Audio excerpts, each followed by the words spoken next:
point system back then. Yeah. Dude, there's no doubt in my mind we could have won it all in '93 if we would have went into the playoffs. Wow. Dog, we was good. Like, we was fast on the perimeter. We was tough up the middle. We had great leadership. Again, man, out of that team, we had 2 dudes to go D1, myself and Lamont Adams. So now, besides Lamont Adams, who else was on that team that was like a producer? So that year, Roger Wingate was a puppy. Yeah. He was a puppy. Yeah. Like, you had guys like Eric Graves that ended up being good. Right. Barry Bird ended up being really good. That's right.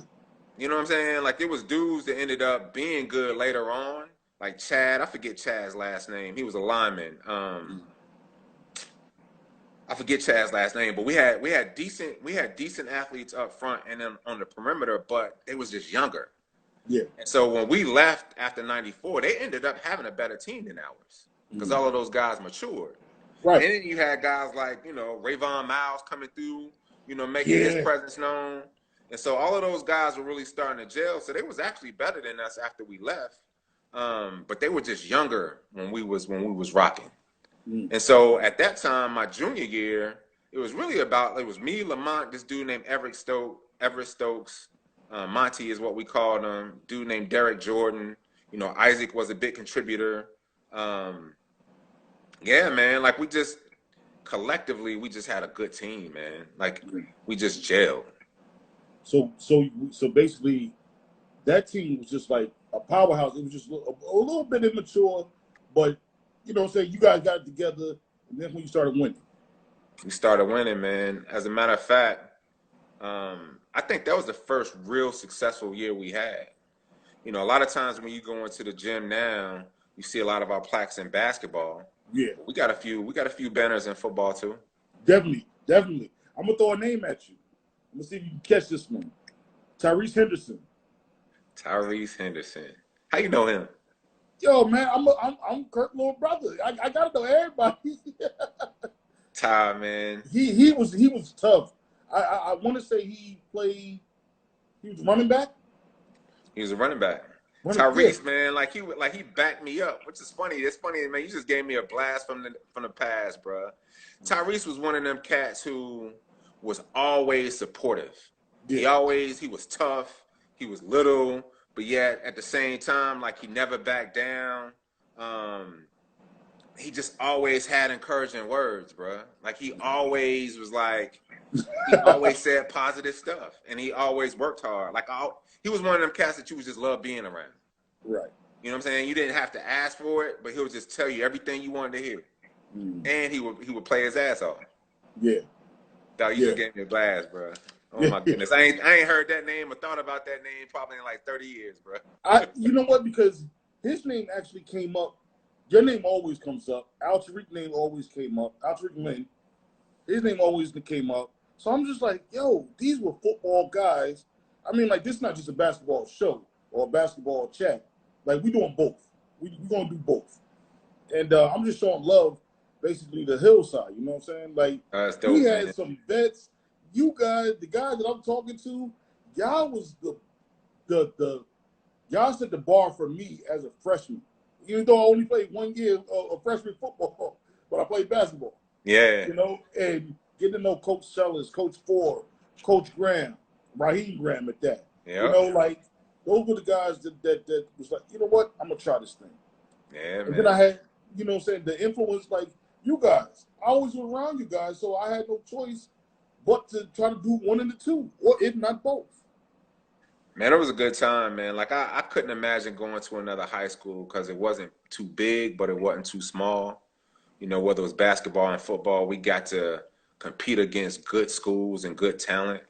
I mean, hell, like Roselle, they had a running back named Raheem Abdullah, who ended up going to Lehigh, I believe, broke all of their records, then played for the Tampa Bay Buccaneers.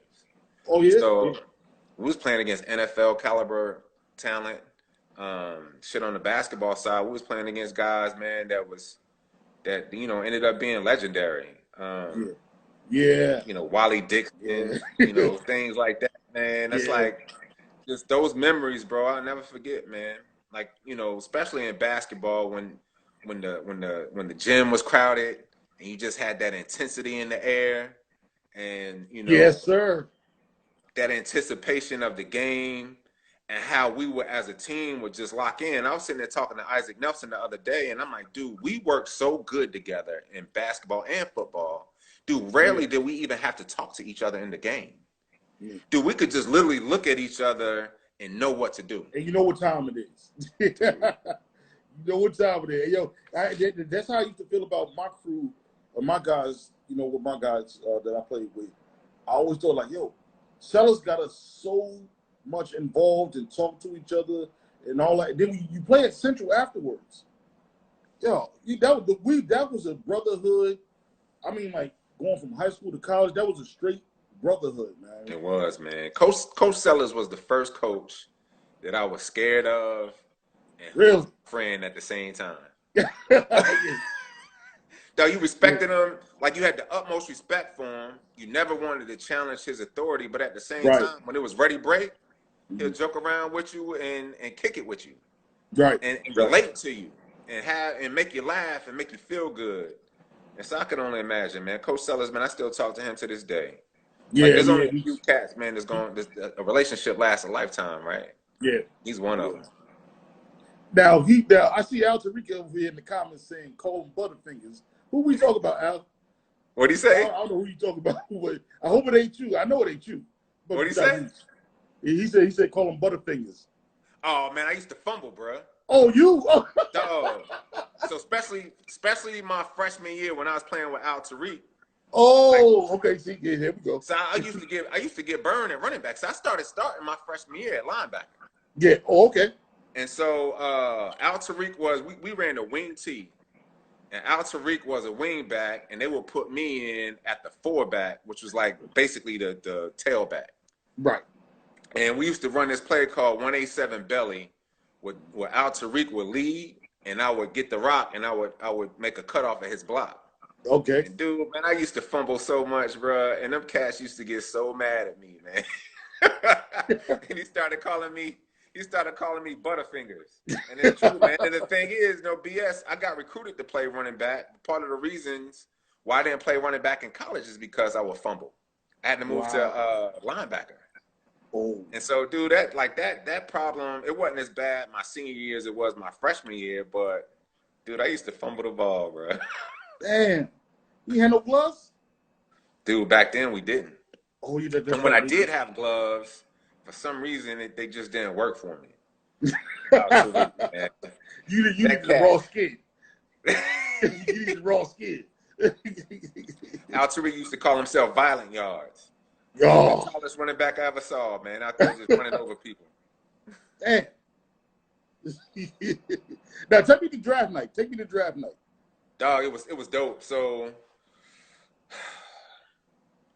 hired an agent right after my last game. You get to go to multiple all-star games. So back then there was a blue-gray game, there was an East-West Shrine game, and then there was the Hula Bowl.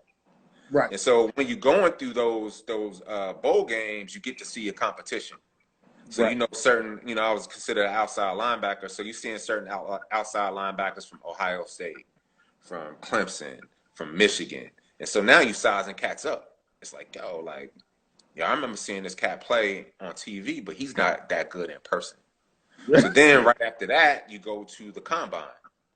Now everybody's competing at the combine. And again, now you're sizing everybody up. It's like, all right, in my class, it was Andy Katzenmoyer from Ohio State. It was Javon Curse. Joey Porter came out of nowhere, the outside linebacker out of Pittsburgh. Like, he came out of nowhere. I remember seeing him at the combine, like, yo, I've never heard of this guy, but he's the best linebacker in this class. Like, Chris Claiborne out of USC was there. But I remember, after you go through that whole process, you hire an agent, and then you really try to figure out where you sit. Mel Kiper comes out with his prediction, where he ranks you. And I remember they had me ranked maybe 12th, the 12th outside linebacker. And for me, after I saw everybody, I thought personally I was ranked 8th. But based off of how the draft went, it helped me. It probably set me around the 4th or the 5th round. So fast forward to draft day, first round is day 1. second and third round and all that stuff was day 2. So my family and where I was born was Kentucky. So I had my draft party or my draft event in Kentucky with my family. And so we watched the first day. We knew I wasn't going to get drafted the first day, but the second day, right after the third round, we started to look. It was like, all right, it can come up. And so we started to see exactly how it was rated. Like these linebackers were starting to get plucked. And my agent will call me like, look, literally this is going how we supposed to go, right? He was like, you're not going to go in the 4th round, but you're going to go in the 5th, and it's going to be Minnesota.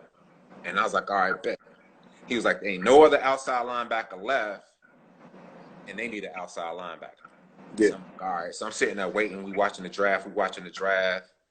Next thing you know, you see it. Minnesota Vikings is on the clock. So I'm sitting there looking. Now, mind you, throughout this process, there was this linebacker named Chris Jones. He was a 5'8" linebacker out of Clemson. And I played with him at the Blue-Gray game, and I saw him at the Combine, and this dude, in my opinion, was trash. Right? Dog, he wasn't good, but Clemson had a good team. They was always ranked in the top 15. So I kept saying to myself, my buddy that was drafted with me that year, Eric Barton, he was a linebacker too. We used to joke with each other because Dat Wynn, you remember him? He played for Dallas. He was in that draft. He used to tell me, he was like, dude, if Dat Wynn gets drafted before me, I ain't getting drafted because Dat Wynn ain't that good. And I was like, yo, if Chris Jones gets drafted before me, I ain't that good. Well, anyway, Minnesota Vikings is on the damn clock. Next thing you know, the Minnesota Vikings pick is in, and my phone didn't ring. And guess who they picked? Chris Jones. Yeah. Dog. I started crying. Dude, I got up and I left, and I went. And I'm like contemplating my life. I'm like, dude, I'm not going to get drafted. That dude is trash. It's a wrap. Like, nobody wants me. Literally, right when I'm doing that, my grandmother runs out with the phone. And she was like, you got a phone call. So now it's going into the 6th round. And I'm on the phone, and it's the Browns. And they're like, we're gonna take you, in the next pick. And I'm like, we going nuts, and I'm still kind of nervous. I'm shaking. The next thing you know, you see it. Cleveland Browns got the next pick. Yeah. He's in. They draft Kendall Ogle out of the University of Maryland. Dog, we went nuts. We went nuts, man. And it was crazy because my grandmother, the first thing she said, she was like, how much money you gonna get? That's the first question everybody asked, though. Dog, that was the first question, man. And I remember back then, like literally the signing bonus for my draft pick, no BS, was $30,000, which was a lot of money for me, but that was what it was back then. It was 30 G's is what I got. Damn. That's what I got. That was the signing bonus. But I'm gonna tell you something, because when we first heard it, like I was around like a few football guys and everything like that. I'm like, yo, that was the first thing that came out of my mind. Came out of my mouth, but I thought about it. I'm like, this thing with the Hillside. Wow. And it really, I think that really solidified and put a lot of cats in well, from my era on, put them on the map. Dude, it was humbling because I just knew it was so many athletes that was better than me. Again, in my opinion, the best athlete all around that I ever played with was Lamont. Right. Lamont was a superstar in football and basketball. Right. And for me, like it was a weird feeling because I thought that he should have made it as a DB. Yeah. And so, for me to get drafted and all of those things, man, like it was humbling. It was a humbling thing because